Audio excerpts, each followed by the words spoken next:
So yeah, it's time to break up with those old versions of yourself that are keeping you stuck. These old beliefs, these old things in your energy field that are protecting you that no longer need to. And how do you know? Well, one great exercise is to carry a tiny notepad around and a pen in your back pocket. Do it for a week. Write down any negative patterns that you have, any negative thoughts you have, anything that you see that is defeating or self-sacrifice or self-sabotage. Jot it down. So you observe yourself objectively for 1 week and just say, I'm not going to judge it, I'm just going to see what's here. When you do that with this intention of objective for a week, I'm just going to observe myself. I'm not going to correct it, not going to change it, I'm just going to watch. What comes out naturally? This is how you heal yourself. And you jot it down. Quick notes of, negative thoughts, negative patterns, negative actions, negative responses, or how are you being fake in your life or putting on a mask to please other people? When are you self-sacrificing, like you're putting your needs aside to serve somebody else? Is it worth it? But you're not judging any of it. You're just going to be objective. Even do it for 5 days. Even do it for 3 days. It is very revealing. When I was healing myself, I did this all the time. I would carry a notepad around and watch my own behavior. What came out that was negative? What patterns happened that were negative? And I thought overall I was a pretty positive person, because I'll tell you step 2, what I did for step 2. First, I watched for a week and I wrote down just quick notes, anything negative that came up that I was doing, responses, slapbacks. I thought I was a super positive person until I watched myself. This is like 25 years ago. Until I watched myself, I thought it was really positive. I did this for a week and I went, oh my God, I'm so negative. What the hell is this? What it was the old patterns from childhood. Defense tactics, trying to protect myself in different ways, trying to defend myself in different, from people judging me. Of course, 25 years ago, your view is, very different. You're coming in with, you don't have this life experience that we have now, especially if you're introspective and always kind of challenging your own behavior, like what's going on there? Let's shine up, let's blast a light on it. Because part 2 of this exercise that I did was, after I observed it, I took all that stuff into meditation. And I would say, okay, what are you afraid of? And it could be judgment, could be no one's going to protect me, could be I want to be accepted, in my tribes.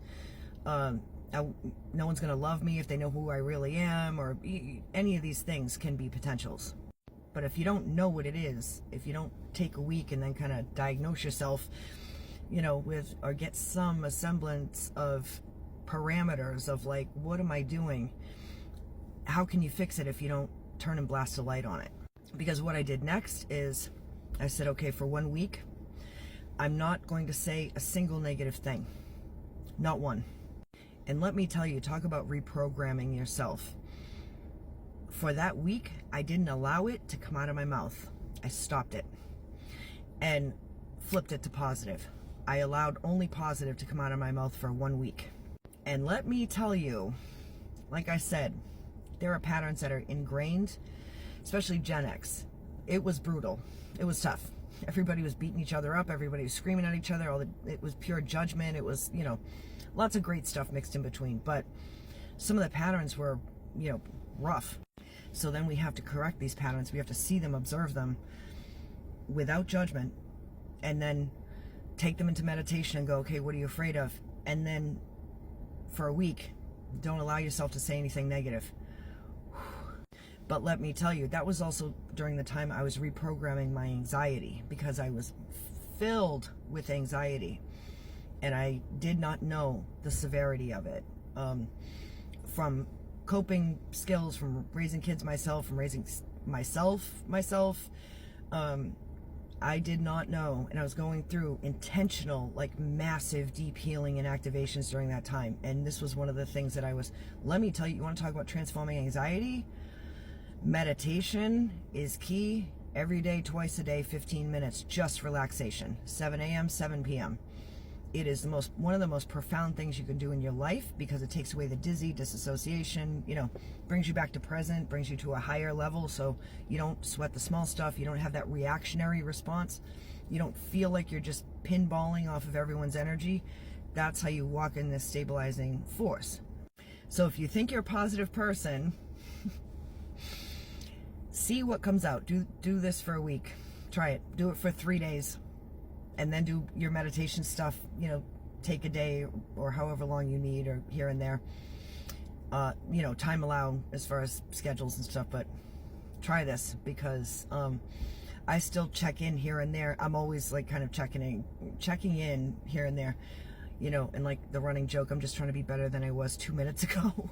This exercise helps you to break up with the patterns that no longer serve you, and it helps you to see without judgment the pain inside of you and what it does and the effect it has on your life, and self-sabotaging. And don't get too high, don't shine too much, don't shine too bright, don't elevate too high, you know, don't look too shiny, you know, things like that, where of course you have to, you know, depending on the situation, cloak or shield yourself, whatever. Always stay shielded. But this is your own personal patterns and understanding what makes you tick, and any distortions, you know, corrections that need to be made. At least you'll know what they are.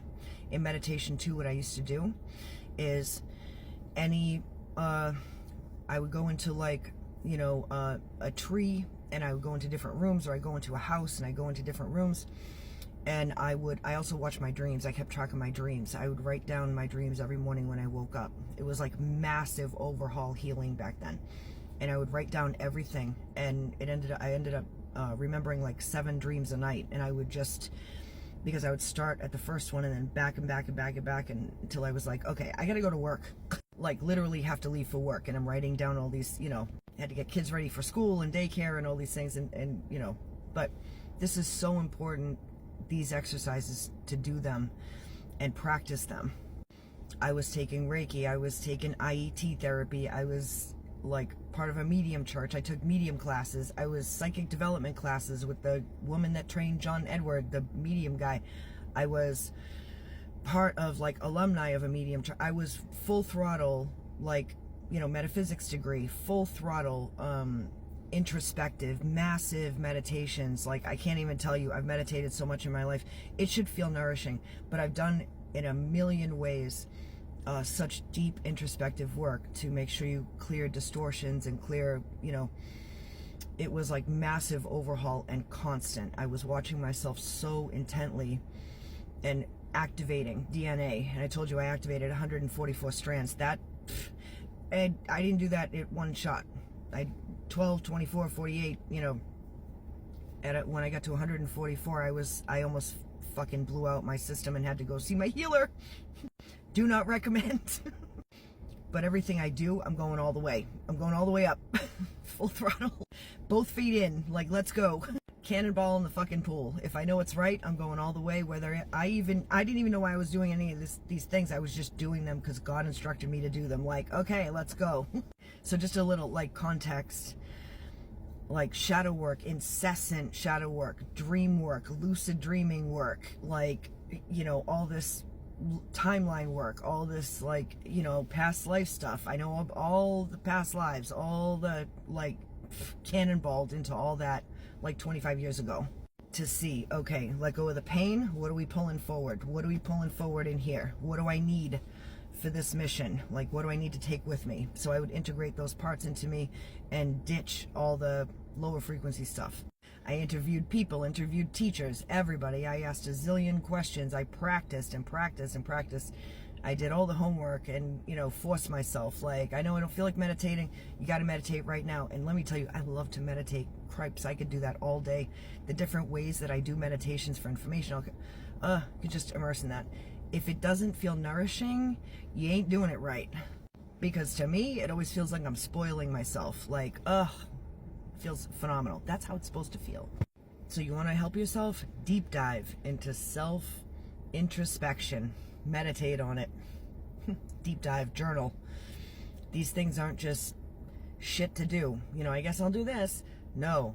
Deep dive and mean it, because you're going to see yourself in a whole different way that will clear out all the ickies, and so that your higher self can come into your body and you can operate from that level. You can anchor it. That's where your power is. And stay present. Till the next one.